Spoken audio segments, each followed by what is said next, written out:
Hi, it's Pritha here. Welcome to my channel Colouring the Dreams. In this video, I am going to draw the amazing portrait of Akshay Kumar. This picture was recently uploaded by him on his Instagram account and Facebook page. And if you are new to this channel, then please subscribe us and click on the bell icon because your one click can support our dreams.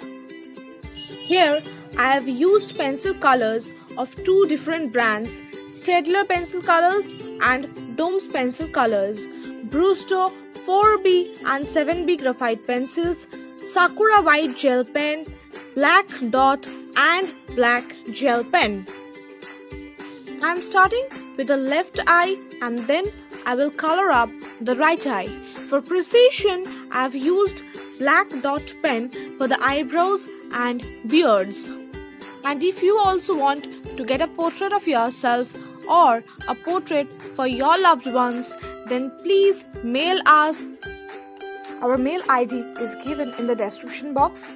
You can also text us in our Facebook page or in our Instagram account.